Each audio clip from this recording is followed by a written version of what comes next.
Bakit may mga senior na malakas pa rin maglakad? Magandang araw po mga ka-senior. Narito na naman ang inyong ka-senior health tips. Gabay natin para sa mas malakas na katawan, mas magaan na paggalaw, at mas masayang pamumuhay sa ating golden years. Mga ka-senior, napapansin niyo ba na may mga senior na kahit 70, 80 o higit pa ang edad ay kaya pa ring maglakad ng malayo? Nakakapaglakad sa park, nakakapunta sa palengke, nakakaakyat ng hagdan, at tila hindi agad napapagod. Samantalang ang iba naman ay hirap na kahit sa ilang hakbang lamang. Ano ang pinagkaiba? Ito ba ay dahil sa edad? O may sikreto talaga? Ang totoo, hindi edad ang pangunahing dahilan. Ang tunay na dahilan ay kung paano inaalagaan ang katawan araw-araw. Unang dahilan, hindi sila tumitigil sa paggalaw mga ka-senior. Ang katawan na ginagamit ay nananatiling malakas. Ang katawan na hindi ginagamit ay unti-unting nanghihina. Ang mga senior na malakas pa rin maglakad ay hindi sanay na nakaupo buong araw. Kahit nasa bahay lamang, sila ay gumagalaw. Naglalakad sa loob ng bahay, nag-aayos ng gamit, nagwawalis, nagdidilig ng halaman. Hindi nila hinihintay na manghina ang katawan bago kumilos. Kumikilos sila para hindi manghina. Ikalawang dahilan, malakas ang mga binti at tuhod. Ang lakas sa paglalakad ay nagsisimula sa binti. Ang mga senior na kaya pang maglakad ng malayo ay may malalakas na muscles sa binti. Hindi ito biglaan. Ito ay resulta ng tuloy-tuloy na paggamit ng kanilang mga binti. Kahit simpleng paglakad araw-araw ay nakakatulong para mapanatili ang lakas ng tuhod at hita. Ikatlong dahilan, malakas ang puso at baga. Kapag naglalakad tayo, kailangan ng katawan ng oxygen. Kung malakas ang puso at baga, mas maayos ang paghinga, mas hindi hinihingal, mas tumatagal ang lakas. Ang regular na galaw ay nagpapalakas sa puso. Ikaapat na dahilan, kontrolado ang timbang. Ang sobrang timbang ay nagpapahirap sa paglalakad. Mas mabigat ang dinadala ng tuhod at paa. Ang mga senior na aktibo ay kadalasang may tamang timbang. Hindi man payat, pero hindi rin sobra. Ikalimang dahilan, tama ang kanilang pagkain. Ang pagkain ay nagbibigay ng lakas.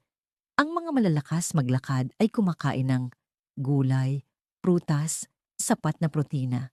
Hindi sobra sa mamantika at matatamis. Kaya steady ang energy nila habang naglalakad. Ika-anim na dahilan, hindi sila kulang sa tubig. Ang dehydration ay nakakapagpahina ng katawan. Kapag kulang sa tubig, mabilis mapagod. Maaring mahilo, bumabagal ang galaw.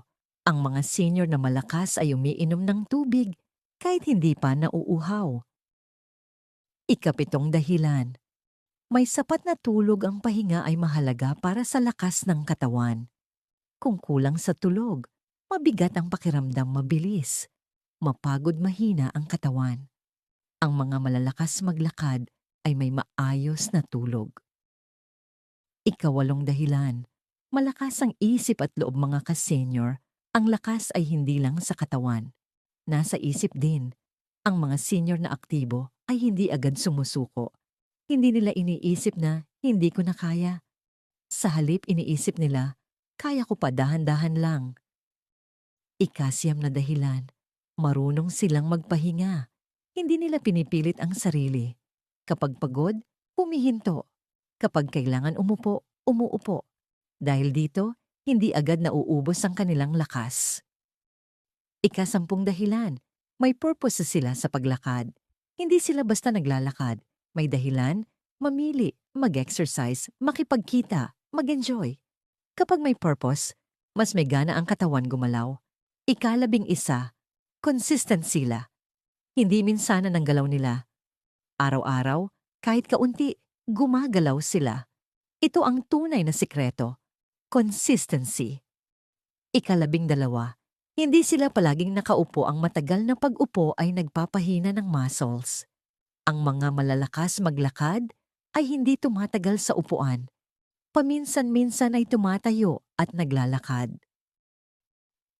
13, nagsisimula sila sa maliit.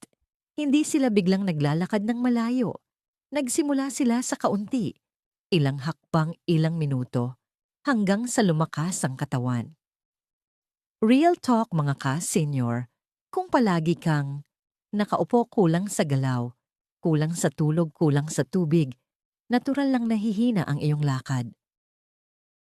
Pero good news, pwede mo itong baguhin kahit ngayon ka palang magsimula.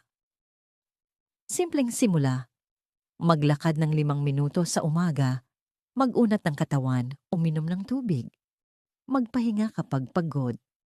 Unti-unti, mapapansin mo, mas gumagaan ang hakbang, mas tumatagal ang lakas, mas nagiging komportable ang paglalakad. Mensahe para sa mga ka-senior, ang lakas sa paglalakad ay hindi biglaang nangyayari. Ito ay bunga ng maliit na hakbang araw-araw. Hindi mahalaga kung gaano kalayo ang nalalakad mo ngayon. Ang mahalaga ay nagsisimula ka. Sa bawat hakbang na ginagawa mo, pinapalakas mo ang iyong katawan. Sa bawat galaw mo, pinipili mo ang mas aktibong buhay. Pinakasikreto. Ang senior na malakas maglakad ay hindi tumigil sa paglakad. Kung nakatulong po ang video na ito, huwag kalimutang i-like, i-share at mag-subscribe para sa mas marami pang ka-senior health tips. Muli ito ang inyong ka-senior health tips. Nagpapaalala na ang bawat hakbang ay mahalaga sa mas malakas, mas malaya at mas masayang buhay. Hanggang sa muli, ka-senior, ingat po kayo lagi at God bless.